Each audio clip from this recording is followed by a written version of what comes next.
Bago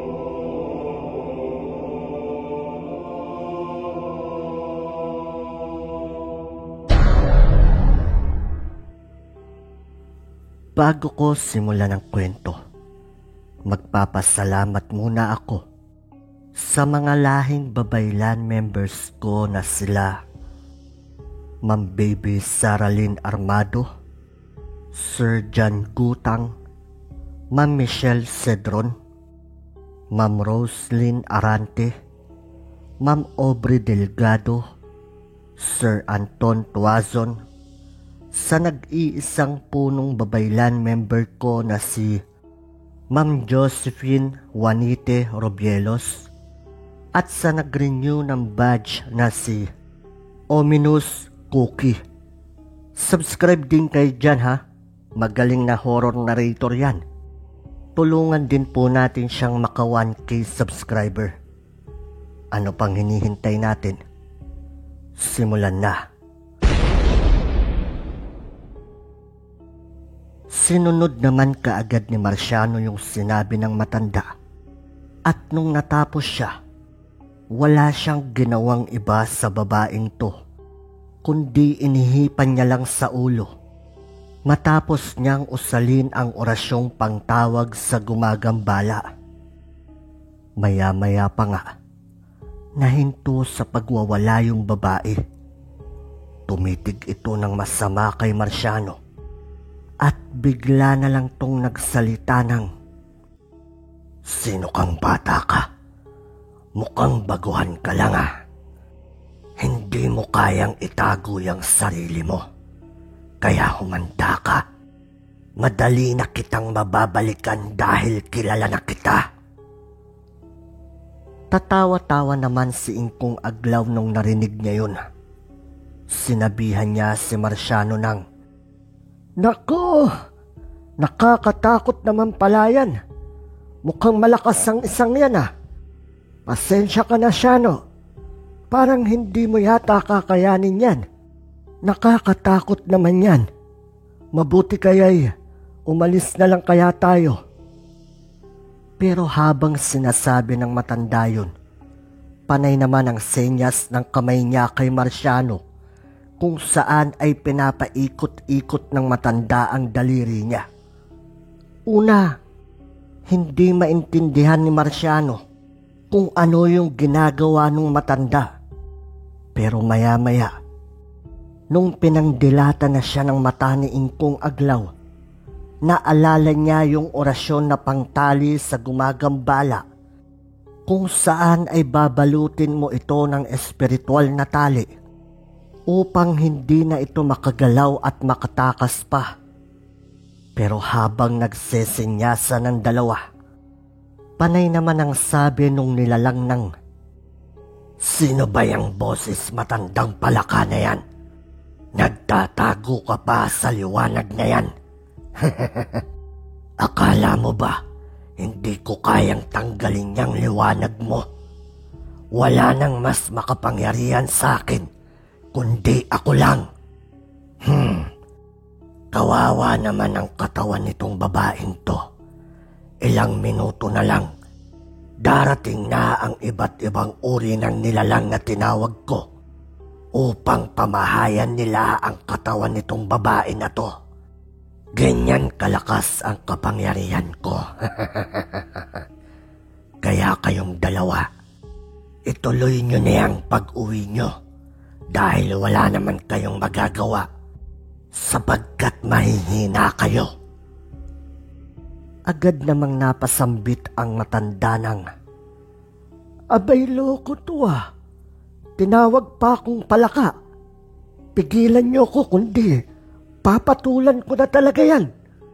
Sige, Shano, gawin mo na." Mabilis na nag-orasyon si Marciano sa daliri niya at agad niya itong ipinaikot-ikot sa katawan ng babae. Yung matanda naman, sinasabayan din niya ng orasyon ang ginagawa ni Marciano at direkta niyang iniihip yun papunta sa babae. Agad na umalma naman yung nilalang sa loob ng katawan ng pasyente at nagsasabi pa ito ng, "Nilinlang niyo ko doon. Tanggalin mo to, bata ka. Lumaban ka ng patas. Bakit? Natatakot ka, no? Ibigay niyo sa akin tong babaeng to. Dahil hindi niyo alam ang ginawa nito sa akin. Masama ding itong babaeng to. Tapos, ililigtas niyo pa."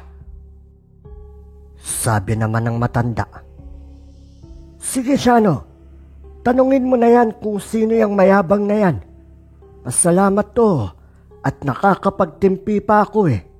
Kung hindi, kanina pa sana sunog yan." Dali-dali namang tinanong ni Marciano yung nilalang na yun kung sino ba siya at bakit niya ginagawa yun sa babae, habang paulit-ulit niya itong tinutusok sa iba't ibang parte ng katawan gamit ang daliri nito na may orasyon. Yung nilalang naman sa loob ng babae, panayang sigaw habang nagsasabi ng, "Wag! Tigilan mo yan! Masakit! At nabangga ako nitong babaeng to sa palengke ng Kalumampaw. Pero imbis na humingi ito ng paumanhin, siya pa ang galit at pinagsalitaan pa ako ng masakit.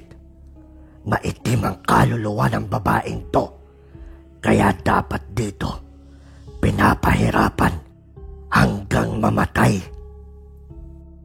Sa puntong yun, alam na nila Marciano na mangkukulam ang nasa loob ng babae, pero napahinto siya sa ginagawa niya dahil bahagya siyang nakaramdam ng awa doon sa mangkukulam. Nung nakita naman ng matanda ang itsura ni Marciano, agad niya itong sinabihan ng, "Hoy Shano, alam ko yung nasa isip mo. Ito palagi ang tatandaan mo. Kailanman hindi gagawa ng mabuti ang mga mangkukulam. Kaya pinili nila ang ganyang buhay dahil intensyon talaga nila ang manakit ng kapwa. Kaya matuto kang paglabanan ang emosyon mo na yan. Baka bandang huli, yan pa ang magpahamak sa'yo. Sige na, tapusin mo na yan at marami pa tayong gagawin." Sa isang banda, napag-isip naman ni Marciano na tama ang matanda. Kaya naman agad siyang umusal ng panapos na orasyon at diretso niyang ginilitan ng liig ang nilalang na yun. Kung tutuusin, napakadali lang ng ginawa ni Marciano. Pero ang mahirap para sa kanya ay yung paglabanan ang emosyon. Para kasi sa kanya, tao pa din naman ang mangkukulam na yun at maaari pang magbago. Agad na nawalan ng malay yung babae matapos niyang tapusin ang buhay ng mangkukulam na yun. Pinagpahinga na lang muna nila yung babae kasabay ng mga pagbibili ni Ingkong Aglaw sa asawa nito ng mga dapat pa nitong gawin upang tuluyan ng gumaling ang pasyente at maiwasang maulit-uli ang ganong pangyayari. Nagpaalam na ang dalawa sa asawa ng pasyente. Pero habang naglalakad ang mga to pauwi, napansin ng matanda na tahimik lang si Marciano nun.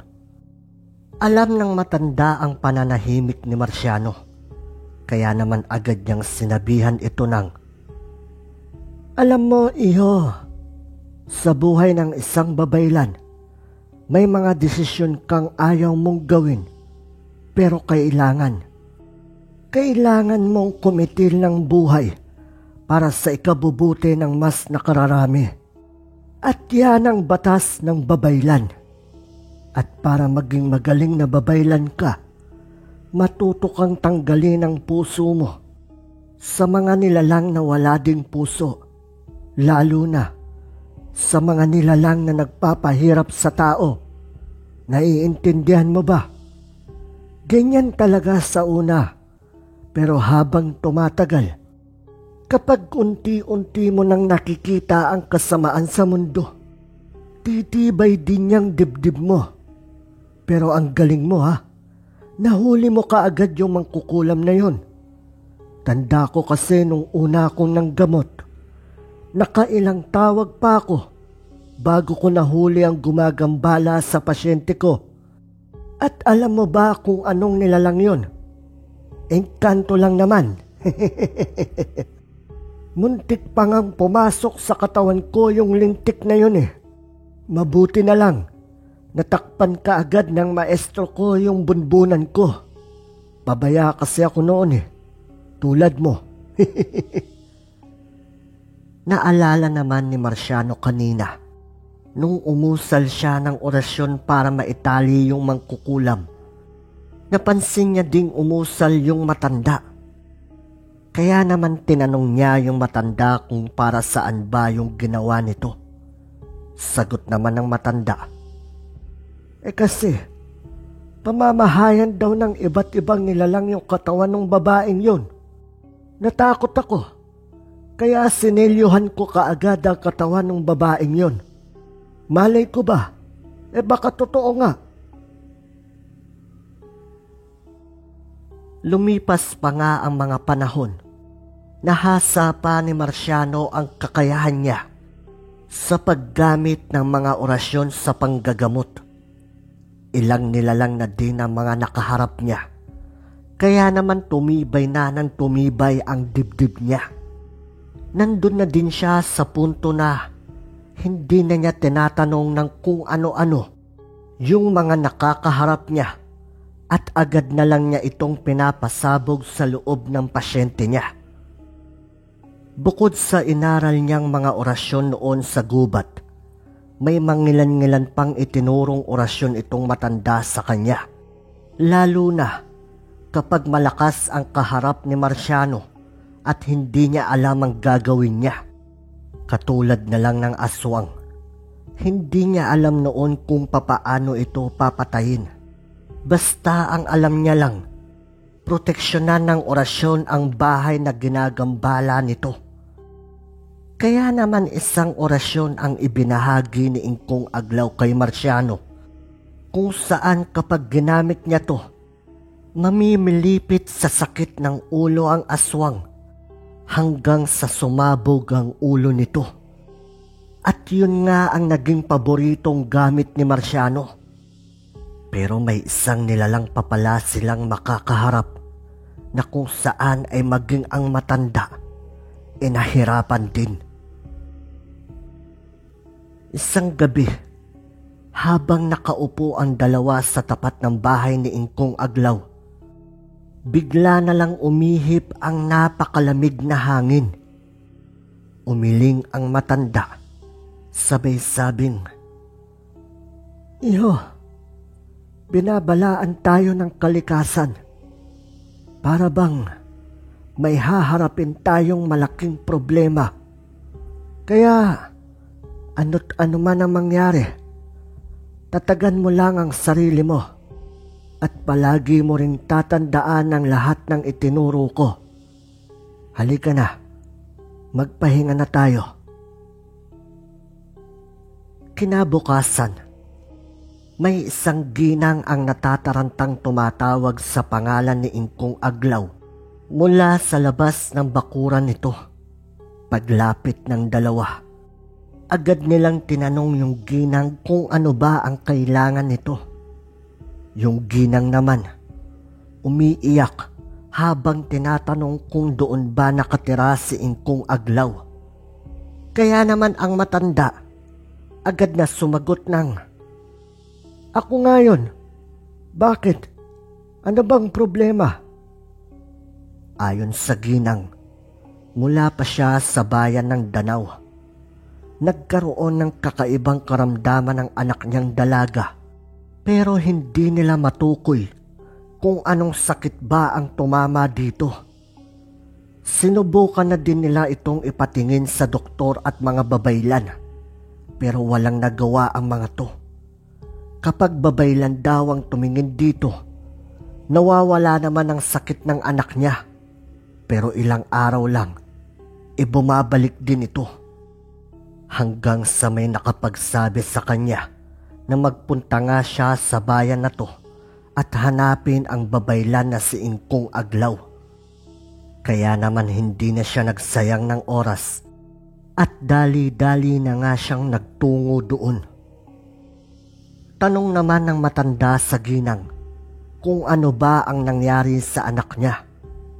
Pero sagot ng ginang, mas maiging sumama na lang sila para sila na mismo ang makasaksi sa nangyayari sa anak niya. Kaya naman yun ding oras na yun, nagkarga ng iba't ibang pangproteksyon ng dalawa at mabilis nilang pinuntahan ang pasyenteng yun gamit ang kalabaw na dala ng ginang. Halos magdidilim na nung narating nila yung bahay ng ginang.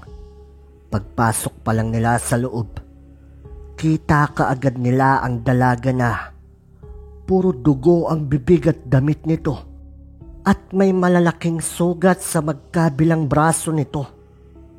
Maya-maya, nagsabi ang ginang na bigla na lang sumusuka ng dugo ang anak niya at kung minsan, kinakagat din nito ang sarili niyang braso kaya nagdudulot ito ng malalaking sugat.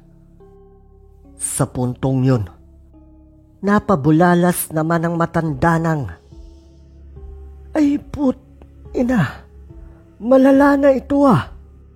Hindi pang karaniwan na nangyayari sa batang to. Sigurado ako, may kung anong malakas na nilalang ang sumisira sa sistema ng dalagang to. Shano, subukan mong tawagin ang nilalang na gumagawa niyan habang kinakargahan kita ng dobleng bakod mo. Ramdam ko na hindi uobra ang simpleng protection dyan." Agad namang ginawa ni Marciano ang utos ng matanda at walang humpay niyang inusal ng inusal ang orasyon panawag sa gumagambala. Maya-maya, bigla na lang umiyak yung pasyente habang humihingi ito ng tulong. Agad namang tinanong ni Marciano yung nilalang na yun kung ano ba siya at kung siya ba ang nagpapahirap sa dalagang yun. Ang sagot nung nasa katawan ng pasyente, hindi siya. Isa lang siyang kaluluwa na humihingi ng tulong na maihatid ang mga labi nito sa pamilya niya. Gawa nga ng bukas na bukas ang katawan ng dalagang yun. Iba't ibang nilalang pa ang mistulang nag-uunahang makapasok sa katawan ng dalaga. Kaya naman isa din ito sa nagpapahirap kila Marciano. Hanggang sa inabot na sila ng madaling araw at sa tansya ni Marciano, tila mga nasa 20 nilalang na ang pumasok sa katawan ng pasyente na siya namang agad niyang pinapasabog. Baka sa mukha ng dalaga ang hirap na akala mo ay bibigay na ito. Ganon din ang pagod na nararamdaman ni Marciano. Pumipikit na siya at halos hindi na niya maiangat ang mga kamay niya dahil kada may papasabugin siya, nababawasan din ang enerhiya niya.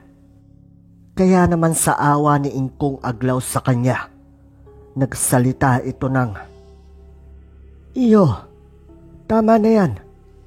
Matindi ang kalaban natin at alam niya kung ano ang mga ginagawa nating pagkilos. Wala na akong magagawa pa, kundi gamitin ang isa ko pang kakayahan upang mahuli ang nilalang na yan. May kutob na ako kung sino ang gumagawa nito, pero mamaya ko na lang sasabihin sa'yo. Shano, kunin mo yung suot na damit ng dalaga na yan, tapos sunugin mo sa labas. Yan ang gagamitin ko para matuntun ko kung nasaan ang nilalang na yan. Kapag nasunog mo na yung damit, bumalik ka kagad dito at bantayan mo tong dalaga. Sa oras na sinabi kong mag-orasyon ka ng pangtali, gawin mo kaagad. Isang pagkakataon lang ang meron tayo, Shano. Kaya sana, magawa natin ito ng tama. Uupo lang ako dito at wag na wag mo kong gagambalain. Kung ano lang ang inutos ko, yun lang ang gagawin mo. Sige na, kunin mo na yung damit niyan.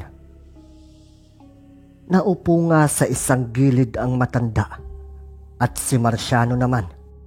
Agad na hiningi yung damit ng dalaga at diretso niyang sinunog yun sa labas. Pagbalik ni Marciano sa loob, agad niyang binantayang mabuti ang pasyente nila. Pero nung nilingon niya ang matanda, pansin niyang nakapikit lang ito at hindi gumagalaw. Ilang minuto pa siyang nag-antay nang bigla siyang nakarinig ng sigaw ng, "Ciano! Itali mo na!" Agad namang nag-orasyon si Marciano at dali-dali niya itong itinali paikot sa katawan ng pasyente. Maya-maya pa, kasunod nun, sinabihan siya ng matanda na pasabugin na niya kaagad yun. Nung narinig yun ni Marciano, ibinuhos na niya ang lahat ng enerhiya niya sa orasyon na yun. Inihip niya sa mga palad niya to at diretso niyang idinikit yon sa sikmura ng dalaga. Sigaw naman ng sigaw yung dalaga na halos namimilipit na ito sa sakit. Pero matapos ang pagwawala ng pasyente nila, unti-unti itong nanghina hanggang sa napahiga na lang ito. Pero sa puntong yun, kita nilang dahan-dahang umaaliwalas ang mukha ng pasyente hanggang sa nanghingi ito ng tubig. Napangiti naman si Marciano dahil alam nilang tapos na ang kalbaryo ng pasyente nila. Pero paglingon niya sa matanda, kita niyang nakayuko lang ito at tila wala ng lakas. Nilapitan niya kaagad ang matanda para alamin kung ayos lang ba ito. Ang sabi ng matanda sa kanya, "Ciano, pasalamat ako't nandito ka. Alam mo ba kung ano ang nakaharap natin? Natatandaan mo pa ba yung demonyong gumulo sa'yo nung nasa bundok ka? Siya ang gumawa niyan sa dalagang yan. Mukhang ang gusto yata ng demonyong yun, subukan ka. Lahat ng ito ay plano ng demonyong yun. Gumamit siya ng tao upang ituro sa pamilyang to na tayo ang lapitan nila. Pero nung nalaman ng demonyo na dalawa tayong nagpunta dito, nag-alangan siya, kaya siya nagtago muna. Kaya pala kahit anong tawag mo kanina, hindi siya mahuli-huli. Kinutuban na ako na ganun nga ang ginagawa niya. Kaya pinahanap ko siya sa alaga ko. Nung natuntun na siya ng abot kung nasaan siya, umalis ako sa katawan ko upang ako na mismo ang humuli sa demonyong yon. Pero hindi naging madali siya, no? Malakas din ang demonyong yon. Kaya naputol niya ang braso ko bago ko siya tuluyang nahuli at naipasok sa katawan ng babaeng yan. Kaya nga sa'yo ko na siya pinatali upang hindi makatakas dahil ubos na talaga ang lakas ko. Ngayon, kailanman, hindi ko na maigagalaw pa ang kaliwang braso ko dahil sa pagputol ng demonyong yon sa espiritual na kamay ko. Kaya naman ngayon pa lang, sinasabihan na kita na kailangan mo pang palawakin ang kaalaman mo.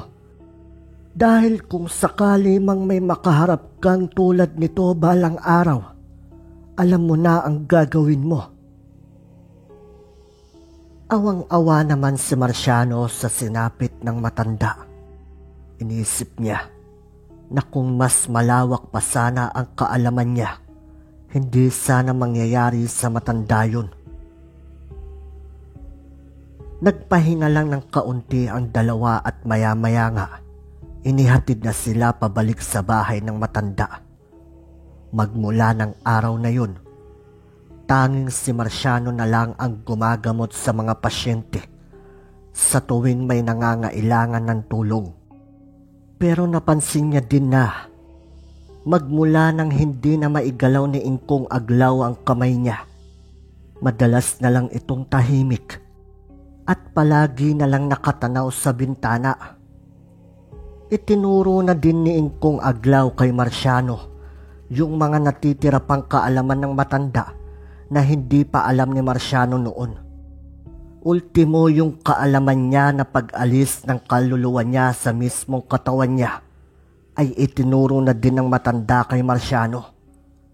At makalipas pa nga ang ilang taon, may edad na nga si Marciano nito. Hanggang isang araw, kinausap siya ng matanda at ang sabi nito, "Ciano, ito na marahil ang tamang panahon upang ipagkaloob ko na sa iyo ang huling kaalaman ko. Dahil nararamdaman ko na ang paglisan ko sa mundong ito. Kaya iho, ihanda mo ang sarili mo dahil hindi pangkaraniwan ang gagawin natin. Kailangan mong paglabanan kung ano man ang posibleng mangyari sa iyo." Nagpunta ang dalawa sa kwarto ng matanda at doon magkaharap silang naupo sa lapag. Sabi ng matanda sa kanya, "Diba, gusto mong matutunan ang kakayahan ko sa paglalakbay ng mabilis? Tulad ng iba ko pang itinuro sa iyo, kabisaduhin at isapuso mo itong orasyon na ito. Naandyan din ang susi ng orasyon upang magamit mo ang kakayahan ng paglalakbay. At habang kinakabisado mo yan, iipunin ko naman ang lahat ng espiritual kong lakas at ililipat ko na ito sa iyo. Ciano, masaya ako dahil ikaw ang tagapagmana ko. Kitang-kita ko sa iyo ang sarili ko nung ako ay nag-uumpisa pa lang. Sige na, umpisahan mo ng usalin itong orasyon na to." Sabay abot ng matanda kay Marciano ng isang papel na may napakahabang orasyon. Habang paulit-ulit na inuusal ni Marciano ang orasyon na nasa papel, panay din ang orasyon ng matanda. Kasunod nun, habang nasa kalagitnaan siya ng pagbabasa sa orasyon, inilapit na lang ng matanda ang bibig nito sa tenga niya at diretso siyang inihipan nito. Matapos nun, tandang-tanda pa ni Marciano ang araw na yun dahil pagkatapos siyang ihipan ng matanda, nakaramdam siya ng sobrang pananakit sa utak niya na halos iuntog na niya yung ulo niya. Nagpagulong-gulong na siya nun habang hawak ang ulo niya, pero yung matanda, pirming pinapanood lang siya. Pinunit na niya yung damit niya. Nagwawala na siya. Dahil pakiramdam niya, habang patagal ng patagal, para bang may pako na pilit ibinabaon sa utak niya. Dumaan ang oras, gabi, hanggang umaga, na patuloy pa din ang pananakit ng utak niya. Hinang-hina na din siya nun. At gawa nga ng doon lang siya nakatuon sa ulo niya. Hindi na niya napansin ang matanda. Nagpatuloy pa nga ito hanggang sa ikalawang araw. Tuluyan na ngang naubos ang lakas niya. Kaya humantong na nga ito sa pagkawala niya ng malay. Hindi niya alam kung gaano na siya katagal na wala ng malay nun. Hanggang sa bigla niyang narinig ang boses ng matanda na nagsasabi ng, "Hoy, Ciano, anong oras ka pa bababangon dyan? Abay, tumayo ka na dyan at kumain na tayo. Kanina pa ako nagugutom eh." Kaya naman napabalik ko siya nun at dun Nagulat siya nang makita niyang gulo-gulo ang buong bahay. Sira-sira din ang mga dingding at nagtumbahan ng mga gamit. Agad niyang hinanap ang matanda pero wala ito doon. Hanggang sa napansin niyang ang tungkod ng matanda na nakapatong sa lamesa at may kalakip itong sulat. Pagtingin niya sa sulat, galing ito sa matanda at ang sabi, "Malamang sa oras na to gising ka na. Nalagpasan mo ang huling ritual na pagpapasa ng kapangyarihan ng isang babaylan. Iniwan ko na sa iyo ang tungkod na yan dahil may isang pagsubok ka pang gagawin.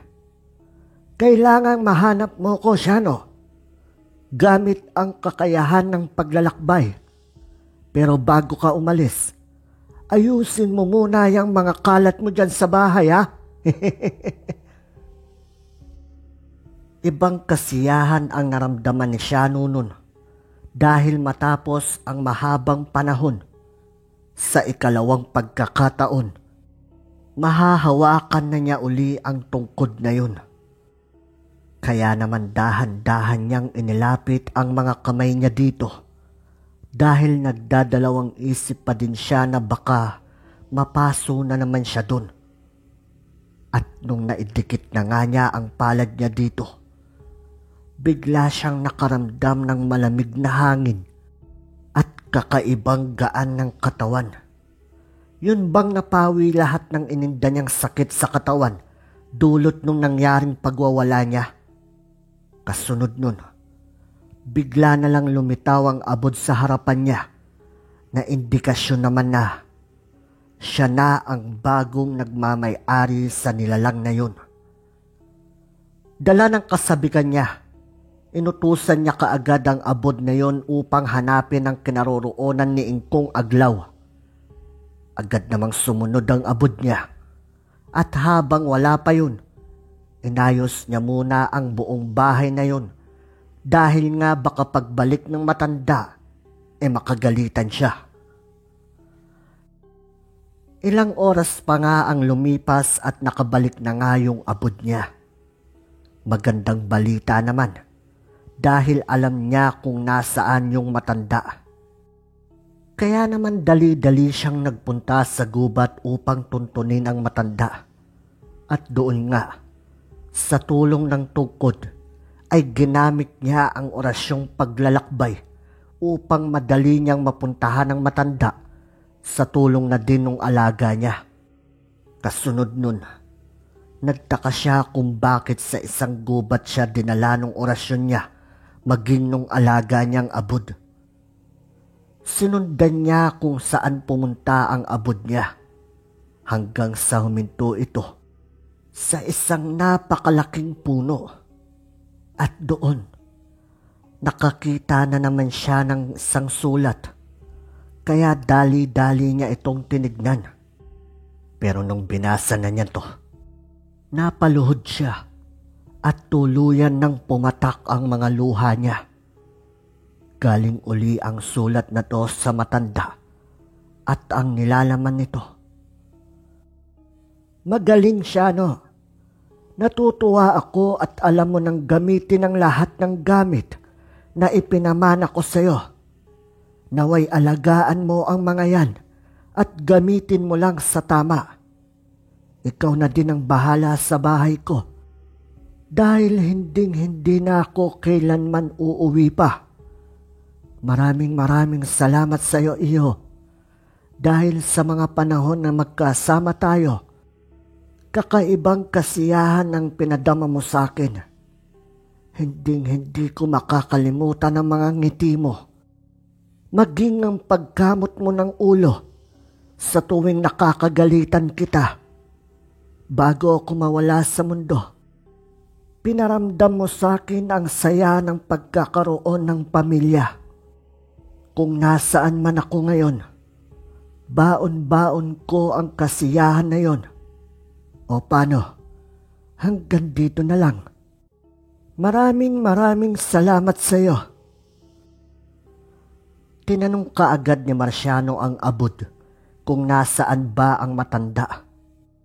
At doon, napag-alaman niya na kinuha na ito ng mga ninuno niyang babaylan papunta sa kabilang mundo. Kaya naman todo-todo ang pagtangis ni Marciano dahil sa pagkawala ng matanda. Wala siyang kaide-ideya na yun na pala ang araw na iiwanan na siya ng matanda. Sinunod ni Marciano ang lahat ng ibinilin sa kanya ni Ingkong Aglaw at hindi nga naglaon. Kinilala na siya sa lugar nila bilang babaylan ng baryo na yun. Kaya naman ganun na lang ang tuwa ng magulang ni Marciano hanggang sa pumanaw ang mga to. 50 taon magmula nang mawala si Ingkong Aglaw. Dumating na din sa wakas ang oras na kailangan nang hanapin ni Marciano ang tagapagmana niya. Kaya naman yun din ang naging dahilan kung bakit napadpad siya sa bayan ng Tabuelan. At dito na nga naganap yung nakaraang kwento natin na ang title ay Tungkod ng Ermitanyo. At yung paghahanap niya sa tagapagmana niya, yun ang misyon na sinabi niya sa mag-asawa na nagbibigay sa kanya ng pagkain doon sa kwento natin na yun.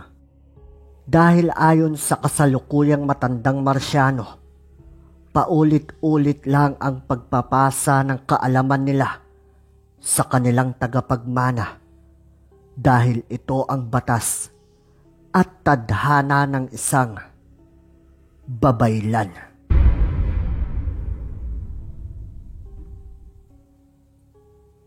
Ayun ayos. Napakahaba. Mahigit kalahating oras. Pero sulit yung kwento, di ba? Pangit nga lang yung narration. Alam nyo, ang lungkot lang, no? Dahil sa una, masaya kayo ng kasama mo sa ginagawa nyo. Pero hindi mo alam, may hangganan din pala ang lahat ng yun. Kaya dapat ngayon pa lang, iparamdam na natin sa mga taong nakapaligid sa atin kung gaano sila kaimportante sa atin. Nang sa ganon, kahit mawala man tayo sa mundo, maaalala at maaalala pa din nila tayo. Yun lang. Dumako naman tayo sa shoutout ng mga mahal kong tagapakinig na sila Florencia de Guzman, Eric Diaz, at kay Enrique Maniquez from San Miguel, Bulacan. So paano? Hanggang dito na lang muna. Salamat.